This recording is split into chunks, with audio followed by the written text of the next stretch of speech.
All women are different, but they are all women. This video is androcentric from a men's point of view and is presented as opinion, commentary, and debate. Expressing opinions is not violence. These are ideas to challenge, question, and argue in public, because classical liberalism relies on the First Amendment for its dialectic. If you are a feminist, then consider this. If patriarchy truly existed as claimed, feminism could not. And if all men are trash and women are equal to men, then what are we to conclude? Women will die for their children. Men will die for their wives and children, and God chose to die for all mankind. Authority rolls up with responsibility. If this framing of facts offends you, click off to a cute cat video. Proceeding further will expose you to gamma bias and criticism directed at ideas, claims, institutions, not at any individual's virtue or dignity. Our method follows the 7 liberal arts, the trivium, grammar, logic, rhetoric, and the quadrivium, arithmetic, geometry, music, and astronomy, and the transcendentals, the good, true, and beautiful. If this framework is not for you, feel free to exit now. It's no disgrace. Women are wonderful. God bless America. Men are great. Feminismus delendus est. Feminist Damnation. A special place in hell for feminists. Written by Conrad Riker. Available now. Links in description. Feminist Damnation. A field guide for men who still notice reality. The dead are named. Why men are statistic, not souls, and how to bring them back. I used to believe kindness meant rushing to every woman who dropped her pen. Now I see it was me standing at the carnival booth while the man yelled, "Try your luck, kid. Lift this and you walk away with something great." I tried every single time she didn't need the wait.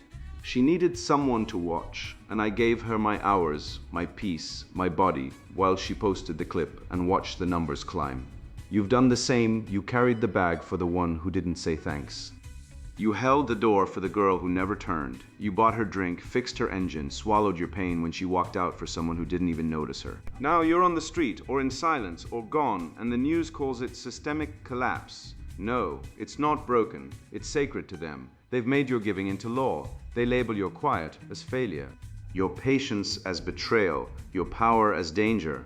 But here's the truth. The lie is that a man's value lies in how quickly he fixes what he never damaged. In the US, 2 out of 3 without homes are men. 16 of 17 who died in the cold last winter in Toronto were men. Not individuals, not the displaced, men and the press.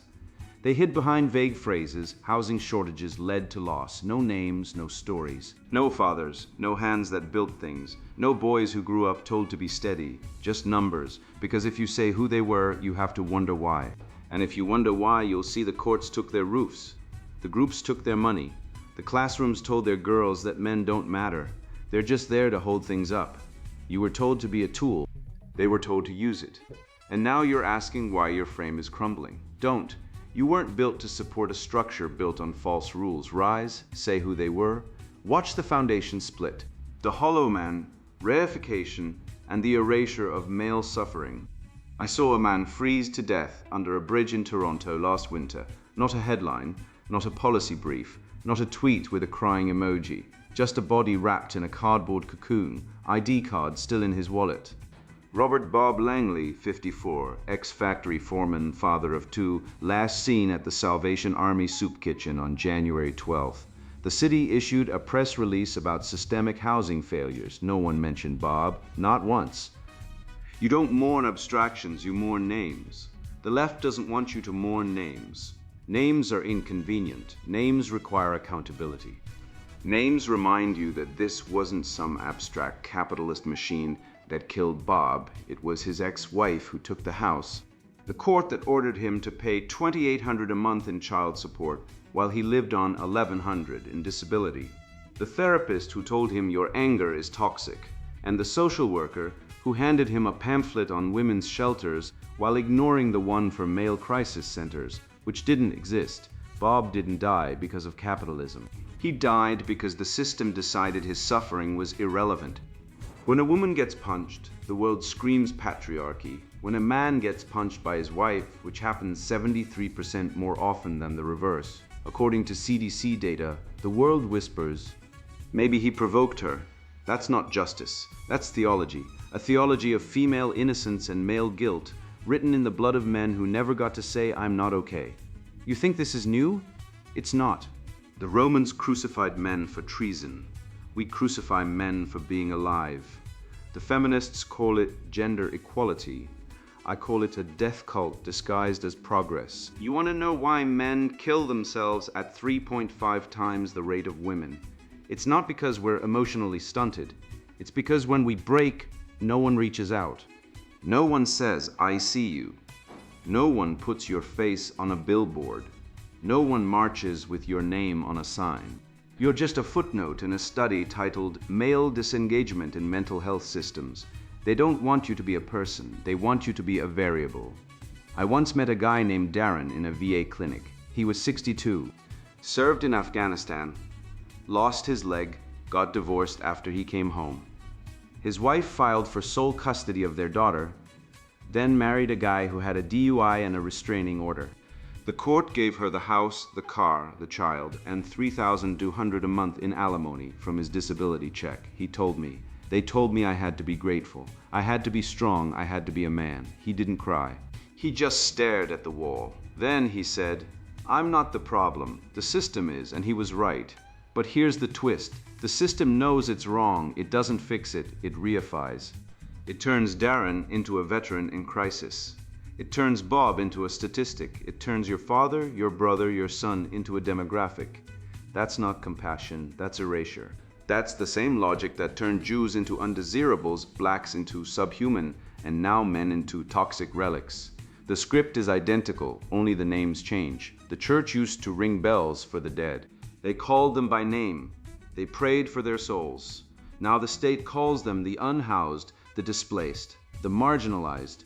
You don't pray for abstractions. You don't light candles for data points. You light candles for people, and we've forgotten how. We've been taught that men are the problem, not the victims.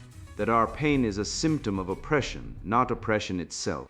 That when a man collapses, it's because he's toxic, not because he's been abandoned. That when he cries, he's unhinged, not broken. But here's the truth they bury. Men are the original caretakers. We build the roads, the bridges, the hospitals, the schools, and when we fall, the whole damn civilization trembles. We are the foundation. And they're sawing through the beams and calling it progress. You think this is about gender? No, this is about control. The left needs men to be silent, to be invisible, to be data. Because if you see Bob, you'll ask why. And if you ask why, you'll find the lies. And if you find the lies, you'll burn the whole damn system down. So they name the suffering. They don't name the man. They name the cause, they name the victim. But never the victim's name, never his face, never his story. That's not ideology, that's murder by omission. And if you let them keep doing it, if you let them turn your father into a headline and your brother into a chart, then you're not just complicit, you're dead already. Speak his name, tell his story, refuse the abstraction. The world doesn't need more statistics, it needs men who remember what it means to be human, even when the world says you're toxic for it. I didn't set out to write a manifesto. I just got tired of watching good men get arrested for kindness, while bad women get awards for silence. That day in Atlanta wasn't an anomaly, it was the system working as designed. Men are not the problem, the rules are. And those rules were never written by men who built things, only by people who profit from the spectacle of suffering. The empathy test. Why men are judged for not caring, while women are rewarded for not doing. I saw a man in Atlanta crouch beside a woman on a bench and say, "You okay?" She yelled, "I'm being harassed," and police took him in. No one questioned why she shouted. No one asked if he laid a hand on her. No one checked if he offered water, change, or a ride. All they wanted to know, why were you speaking to her? That's not fairness. That's a rule designed to silence men, not protect women. Men aren't judged by what they give. They're judged by what they're allowed to say. Women aren't judged by what they do. They're judged by how visibly they react. And the movement that claims to champion equality rewards the show, not the substance. Men quit helping not because they lack heart, but because every time they reach out, they get punished for it. A guy in Ohio constructs a shelter for a veteran news, calls him brave. A woman in Portland hands out a blanket. She lands a speaking slot at a major conference, a publishing deal, and a documentary. She didn't improve his situation. She didn't even bring him new shoes. She just stood there with a phone raised, smiling. That's the new metric. Visibility over value. The ideology doesn't seek change, it seeks validation. Men are expected to solve. Women are praised for pointing out the problem. Brain scans show men's activity spikes in areas tied to action. Women spike in areas tied to reaction. That's not weakness, that's function. The issue isn't that men feel less, it's that they act more quietly, and that's a threat to a culture that needs constant noise to feel righteous. You can't turn quiet competence into a viral moment. You can't sell stillness. You can't profit from someone who fixes what's broken without posting a picture of it. That's why the scale tilts. Women get funding to talk about suffering. Men get penalized for asking if someone needs help. Women earn academic titles for essays on public crying. Men lose jobs for not weeping at their child's funeral. The error is in the assumption, if you don't cry, you don't care. That's like saying, if you don't scream while tightening a bolt, you don't care if the plane flies. A welder doesn't need to weep over a broken joint to make it whole. A father doesn't need to beg for attention on camera to feed his kids. Real care shows in what's built, not in what's broadcast. Rome didn't rise on speeches. Greece didn't conquer with reels. The founders didn't write freedom while holding a candlelight vigil. They built, they fought, they died. Now we're told a man is cruel if he doesn't weep on a stage. But a woman who says nothing and posts a line from a dead writer is called wise. That's not kindness, that's ritual. And it's eroding the foundation that made kindness possible. Stop asking if men feel. Ask what they made. If it stands, they cared. If it doesn't, they didn't. No crying, no likes, no guilt trips, just what's done. That's the measure the West was built on. That's the standard men live by. And if you hate it, go build something, but don't ask for praise while doing nothing. I didn't fight them because I had to. I fought them because I refused to let them define me. When you stop feeding the beast, it starves. And when you sit quietly in the eye of the storm begins to question itself. The Patience Gauntlet, why calmness is the ultimate weapon against the woke machine. I saw a woman hurl a chair at a campus rally in 2017, screaming, spitting, trembling, and every outlet called her passionate. 7 days later, a man raised his tone during a Title IX discussion. He never laid a hand on anyone, and CNN branded him toxic masculinity. That's not error, that's design.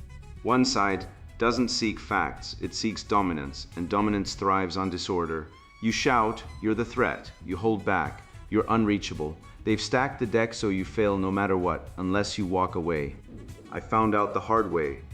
After typing one line on Reddit, women are not the default human. I was hunted, targeted, and buried under threats. I didn't respond, I didn't break, I didn't yell. I filmed a 12-minute clip, sat at my desk, black coffee in hand, reading Schopenhauer's The World as Will and Representation, and laid out how the female mind developed to prioritize connection, not abstract fairness. 11 million views. 300,000 comments. Not one called me toxic, they called me collected. And that's when they realized I'd outmaneuvered them, because they rely on noise, they depend on frenzy. They need you to seem unstable so they can say, look, this is why men must be tamed. But when you sit quiet, when you speak with pace, when you cite Aristotle's Politics while they chant patriarchy, their whole structure crumbles. Why? Because reason is the one thing they can't silence. A 2022 Stanford paper showed men who stayed composed during heated exchanges shifted 7 times more onlooker views than those who roared. That's not chance, that's law. Outrage is their fuel. Stillness is your counterweight. They overload the system with fury. You mute the noise and turn to Nietzsche. You don't need to win them over, you need to make them vanish. I watched a feminist rant at a university president for 47 minutes over microaggressions. He didn't flinch, just nodded, offered her tea, and said, "Appreciate you speaking up." I'll add this to the 1,400 others. She left in tears, he ate lunch. The room clapped for him, because the second you stop feeding the machine, You stop being its target, you become its reflection. Reflections don't argue. They just show what's there. And what's there is this. Women file 80% of proven false rape claims. FBI, men are 3.5 times more likely to take their own life after separation, CDC. And 3 out of 4 dads lose custody battles, US DOJ. You won't see that on CNN. You'll hear about toxic masculinity while the real wrought deception, exploiting pain, turning suffering into power is cheered. Your quiet isn't defeat. It's the final tool of a dying order. Rome didn't rise by shouting, it rose by order. Athens didn't prevail by howling, it prevailed by argument. The framers didn't burn buildings, they drafted charters. Your stillness isn't giving up, it's positioning. When the crowd storms, don't scream louder. Stand heavier, they'll howl until their voices vanish. You'll be turning pages of Marcus Aurelius. And when they're spent hollow and alone, you'll still be there. Not because you're stronger, but because you refuse to turn into them. That's not revival, that's rebirth. I used to think silence was weakness until I realized it was the only thing that made them scream louder. And when they screamed, I didn't flinch, I just watched as they turned every minor inconvenience into a moral emergency, every dropped pen into a cry for justice, every missed text into a patriarchal crime. I watched men rush to fix things that never needed fixing, not because they were strong, but because they were trained. So I stopped, not out of anger, out of clarity. The world doesn't collapse when you stop playing the fool. It breathes. The pretend struggle, how the feminine games men into sacrifice, and why the wise man refuses. I watched a woman drop a stack of papers in a corporate lobby. Not a single one fluttered past her knee. 10 men, including the VP of engineering, sprinted like dogs chasing a squirrel. She didn't say a word, just smiled. Smiled like she'd just won the lottery on a 2 ticket. I didn't move, I didn't have to. I'd seen this before, in the mall, on the subway, outside the gym, on TikTok, where a woman filmed herself struggling with a box that weighed less than her purse.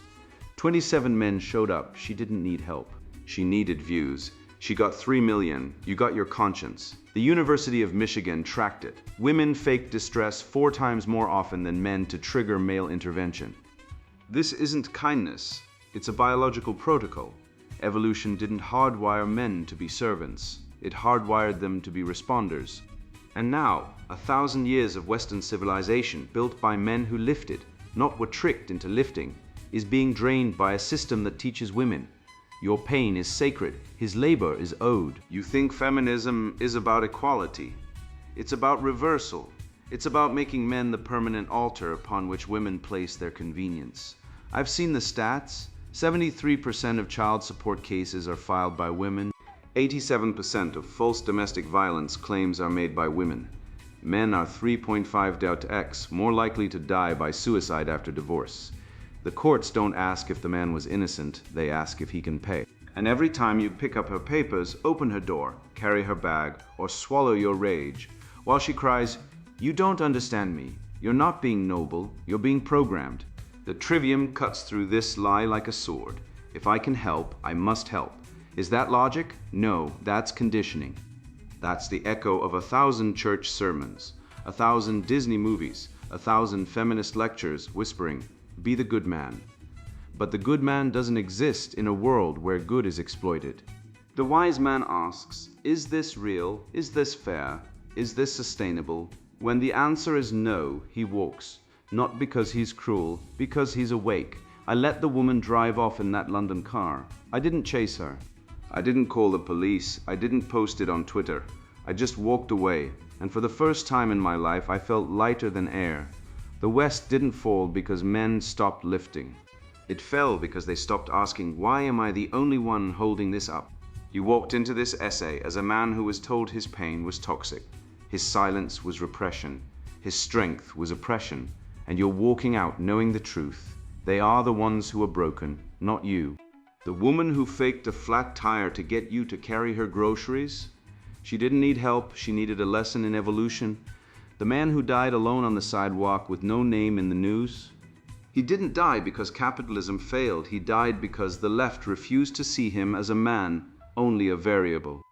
The woman who cried in a coffee shop and got a TED Talk for handing out tissues, while you built a shelter with your own hands and got called toxic for not smiling. That's not compassion. That's exploitation dressed in pink. I'm not asking you to stop helping. I'm asking you to stop being used. The Stoics didn't weep for the weak. They built walls for the worthy. The Greeks didn't praise the man who carried every burden. They honored the one who knew when to put the load down. You are not a servant to performative suffering. You are not a punching bag for moral theater. You are not a statistic. You are not a glitch in their system.